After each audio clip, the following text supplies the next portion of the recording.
The topic that we shall discuss today is gas exchange or respiration in vertebrates. In vertebrates, there are different structures for gaseous exchange.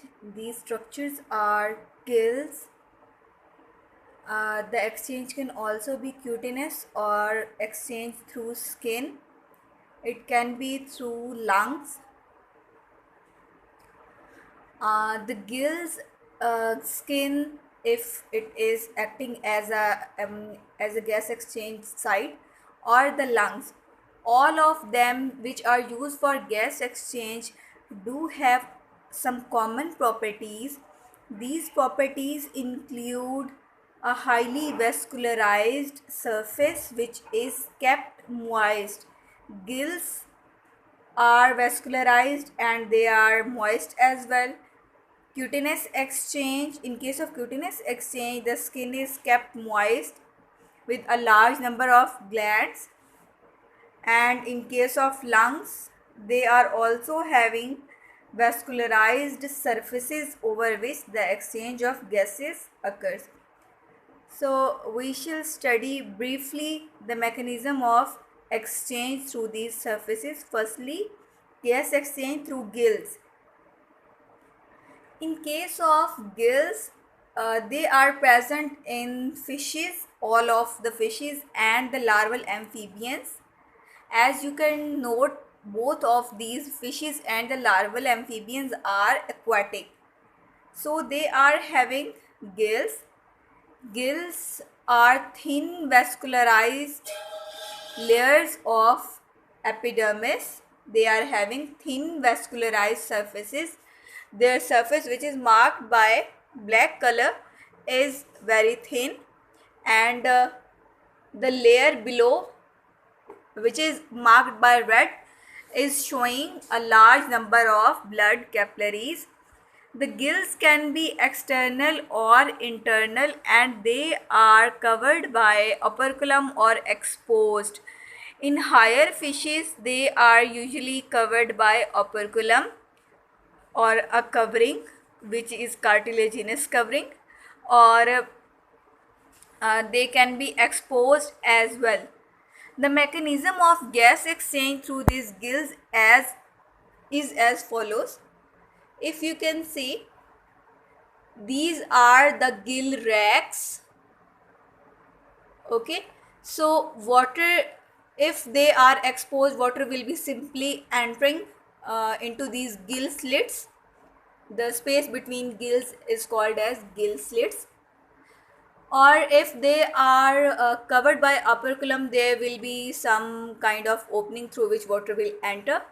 When the water will enter, the water will be having a higher concentration of oxygen, and the blood capillaries present beneath this epidermis will be having a high amount of oxygen. So what will happen? There will be a counter current exchange. The higher amount of carbon dioxide present in blood will move out, while the oxygen concentration is high in the water, so oxygen will be simply moving inside. So when there is a movement of blood in the capillaries and water in the gill slits, so what will happen? There will be an exchange of gases through a mechanism which is called as counter current exchange. Counter current exchange, when two things are moving oppositely and they are having concentration gradient, so the materials will be simply diffusing according to their concentration gradient. Next is the cutaneous gas exchange. The cutaneous gas exchange occurs in amphibians, primarily amphibians, some reptiles, and even in some mammals, but it is most evident in case of amphibians.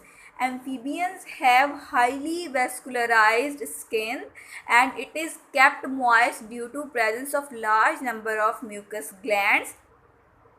So what will happen when the ventricle will pump blood towards the lungs? It will also go towards this skin for oxygenation, and the respiration, a huge chunk of respiration in case of amphibians occurs through the skin. So the oxygen present in the environment will simply diffuse into these blood capillaries. So the blood that will return from the skin will be highly oxygenated. So amphibians use both lungs and cutaneous exchange, so they have a bimodal respiration. Bimodal means having two modes for respiration.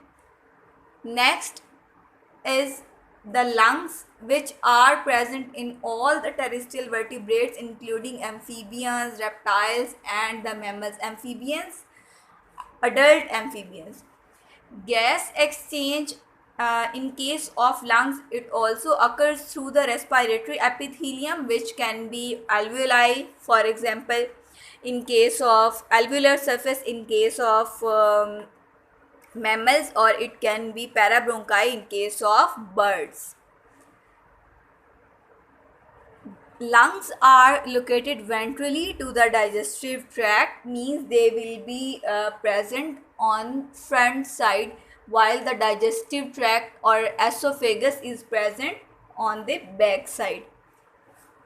They are evolved from the air sac of primitive fishes. Air sac is a structure present in some primitive fishes, and it is supposed to be an evolutionary link between terrestrial and aquatic vertebrates.